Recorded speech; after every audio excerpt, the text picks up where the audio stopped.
Kiai Haji Ali Masud dari Pagerwojo Sidoarjo. Panggilan akrabnya, Mbah Ud. Sang wali, dikenal sebagai wali jadzab. Artinya, kerap berperilaku berbeda dengan lazimnya orang lain. Menurut Kiai Haji Jamaluddin dari Jombang, Mbah Ud sering singgah di Masjid Mojo Agung, di Jombang. Konon beliau, kata Cak Nun, Ema Ainun Najib, ditugasi menjaga Bani Basyaiban. Sewaktu di masjid tersebut, Mbah Ud kerap mengambil uang di saku jamaah. Tetapi ajaib, pada diambil, rezeki orang itu menjadi berlimpah. Karenanya, kala orang-orang melihat Mbah Ud berseliweran di Masjid Mojo Agung, maka orang-orang bersiap-siap membawa uang ditaruh di sakunya. Tapi Mbah Ud benar-benar tak terpahami. Mbah Ud kadang pipis di masjid. Kadang setelah berwudu baru ia pipis dan keanehan lainnya. Tapi siapa tahu Mbah Ud sebenarnya seorang ilmuwan. Beliau memiliki 200 karya. Tapi tidak ada yang tahu karyanya itu. Kecuali cucunya. Sang cucu diajari di dalam kapal selama perjalanan naik haji. Dan kelak sang cucu mewarisi spirit keilmuan yang tinggi. Orang-orang yang tak menjangkau ilmunya, hanya memandang keanehan-keanehannya. Apalagi ketika ia berbicara tentang biologi molekuler. Selama hidupnya, Kiai Haji Ali Masud sangat ringan tangan. Mbah Ud sering menjadi rujukan para kiai di Jawa Timur untuk memecahkan problematika umat Islam. Makamnya terletak di Pagerwojo, Kecamatan Kota Sidoarjo. Mbah Ud ikut berkiprah menyebarkan Islam dengan berdakwah kepada tamu-tamu yang datang ke rumahnya.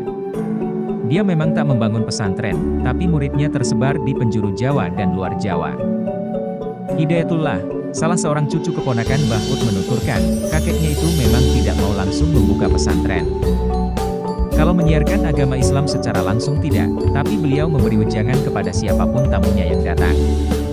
Beliau juga menjadi rujukan kiai yang ada di Jawa Timur untuk memecahkan masalah terkait agama Islam. Mbah Ud, kata Hidayatullah, lahir pada 1908 di Sidoarjo. Ali Masud kecil yang masih berusia 5 tahun sudah menunjukkan kelebihannya. Dia tidak pernah sekolah, tidak bisa membaca dan menulis. Namun dia, lanjut Hidayatullah, bisa membaca Al-Quran dan kitab-kitab lainnya. Wajar, bila Mbah Ud jadi rujukan kiai di Jawa Timur untuk memecahkan masalah keislaman. Mbah Ud mempunyai ilmu laduni sehingga beliau mempunyai kelebihan dibanding orang lain kebanyakan. Wafat pada 1979 sampai sekarang, banyak yang berziarah ke makamnya. Terutama malam Jumat Legi. Bagi warga Sidoarjo, ulama yang dulunya akrab dipanggil Gus Ud dan kini lazim dipanggil Mbah Ud, merupakan ulama yang tidak menyandang gelar. Pasalnya, sebagai orang yang mempunyai kelebihan, dia tidak mau menunjukkan. Bahkan, dalam turut menyiarkan agama Islam, dia menggunakan kelebihannya itu untuk memberi pemahaman bagi umat muslim dan non-muslim. Hidayatullah menceritakan, Mbah Ud pernah menulis surat ke Kiai Haji Rodi, Krian, terkait permasalahan yang ditanyakan. Karena dia tidak bisa menulis, di atas kertas putih dia torehkan pensil membentuk garis bergelombang. Anehnya, Kiai Haji Rodi bisa mengerti guratan pensil yang dibubuhkan oleh Mbah Ud. Kalau peringatan wafatnya Mbah Ud, 27 Rajab mesti ramai penziarah. Bagi warga Sidoarjo, Mbah Ud bukan hanya kiai yang mempunyai kelebihan, bisa mengobati orang sakit dan kelebihan lainnya. Namun, beliau juga ikut menyiarkan Islam melalui pemikirannya. Mbah Ud tidak mempunyai keturunan. Saat ini yang merawat makam dan musyalah peninggalannya adalah cucu dari adik dan kakak Mbah Ud.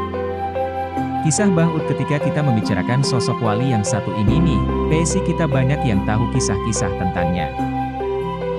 Mbah Ud seorang wali Allah yang luar biasa sekali hingga tak ada satupun ulama atau para wali yang ada di tanah Jawa ini yang tak mengenal sosoknya. Bila dilihat dari garis nasabnya, Mbah Ud masih ada hubungan dengan Sayyid Badruddin bin Ali Akbar bin Sulaiman. Menurut kisahnya, Mbah Ud mendapat derajat kewalian itu sejak masih kecil. Sangat nakal memang dan banyak tingkah hingga membuat ayahnya sering memarahinya. Sang ayah konon orang yang alim dan mengajar ngaji di rumahnya. Sering saat sang ayah mengajar ngaji, selalu terganggu oleh suara-suara teriakan Mbah Ud kecil. Sang ayah pun memarahinya bahkan memukulnya dengan kayu kecil. Nah, dari situlah sang ayah melihat keanehan pada diri sang putra tersebut. Suatu saat sang ayah bilang, "Kamu ini banyak tingkahnya. Makanya gak bisa ngaji." Karena mendapat olok-olokan ayahnya seperti itu, maka Gus Ud langsung bilang, ngajar ngajinya saya ganti ya.